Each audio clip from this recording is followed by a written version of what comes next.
Hey friends, welcome back to the Life of Amy June. If you're new here, I'm Amy. On this channel, we talk about realistic productivity, intentional planning, and what life actually looks like when you're running businesses, managing a family, and trying not to feel overwhelmed all the time. This space is not about hustle culture or doing more just to prove something. My planning routines are about creating calm, staying focused, and building structure that supports my life instead of running it. So today, I'm sharing my weekly planning reset routine. This is the exact process I use to reset my mind, get clear on what matters, and set myself up for a week I can actually follow through on, without burning out halfway through. Grab whatever you plan with, get comfortable, and let's reset together. I want to pause here for just a quick second and explain why this reset matters so much to me. If I don't intentionally reset my week, my brain tries to keep track of everything. I am not perfect by any means, and there have been weeks that I have skipped this reset. It's been a while, but it becomes very overwhelming for me when I don't do it. Tasks, ideas, reminders, mental notes, things I don't want to forget, all at once keep flooding my mind, and that's when overwhelm starts creeping in. Weekly planning for me isn't about packing my schedule. It's about slowing down long enough to ask myself, what actually needs my attention this week? What can wait without any consequences? And what do I realistically have the energy for? This reset is how I protect my focus, especially while juggling multiple businesses, content creation for this beautiful YouTube channel, and real life outside of work. The first thing I always start with is a brain dump. This does not go in my planner. This just goes in a regular notebook. Right now I'm using a Cambridge notebook, happens to be my favorite. I'll link it down below if you're interested. I write down everything: work tasks, personal stuff, appointments and deadlines, random ideas, things that are stressing me out, anything my brain just keeps replaying. And here's the key. This doesn't need to be neat. It can just be one long list if you want. I, however, categorize as I go. This is something that I pivoted and started doing. Instead of making a one long list and then categorizing it, I just combined it into one step. So I categorize it based off my marketing agency, my beauty brand, my productivity brand, YouTube, family, important dates, things I want to get done around the house, etc. You get the point. The goal is simple. Just get it out of your head and onto paper. Once it's written down, your brain doesn't have to carry it anymore, and that alone creates so much mental relief. Next, I open my calendar. I look at meetings, appointments, any family commitments, deadlines, anything that's already locked in. This is my Google Calendar on my computer, synced across my phone and my iPad. Also connected to my husband's and now my 14-year-old son as he's getting bigger, so we know exactly what is going on in everybody's life in our household. Here is the mindset shift I want you to hear. I do not build my week around my to-do list. I build my week around my actual life. Your calendar is the foundation. Your tasks have to fit inside the time you actually have. Ignoring this is where most planning systems fall apart. Now I move into my weekly view.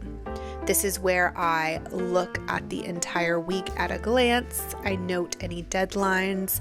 I assign tasks to the week as a whole. I decide realistically what fits. I'm not planning hour by hour. I just want clarity on what this week is asking of me before I start committing to too much. This step alone helps me avoid overloading my schedule.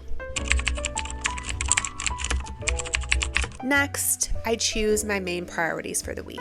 This can get a little bit tricky for me because I do so much across so many facets of my life, but I do try to pick priorities for the week.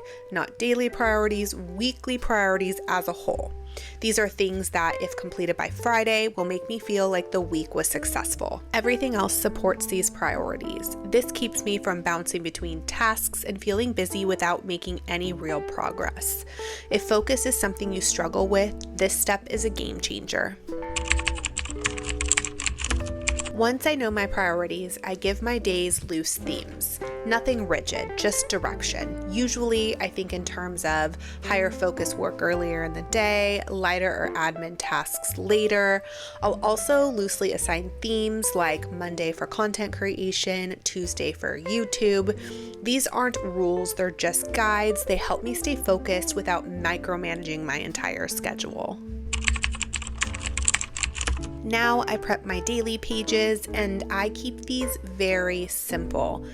This is such a simple thing to do, and it really makes you feel like you have your week together when you go to open Monday and you are already all set up and ready to go. And if you need to add tasks in throughout the week, the days are just already set up. So I write the day, the date, and any non-negotiable commitments, and I do put that in the time block section, as well as any tasks that must happen on those specific days. Things like school drop-off pickup, appointments, or sports. These are what I like to call the anchors of my day. I don't overload daily pages ahead of time. I plan my actual to-do lists by time the night before, and I choose my top priorities and main goal and time block the morning of.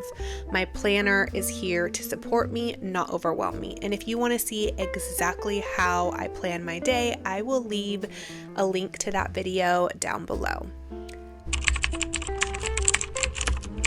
Before I wrap up, I do a quick meal plan. Nothing elaborate. I decide dinners for the week, any snacks that we need, what my son's gonna have for breakfast, and make sure we have all the ingredients in the house.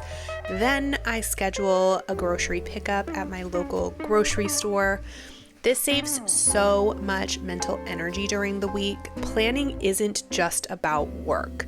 It's about making life feel easier. Your future self will thank you.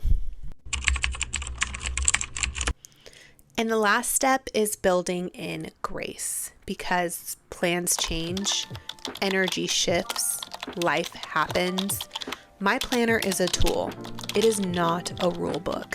If something doesn't get done, I do not allow myself to spiral out of control. I adjust, move things forward, and keep going.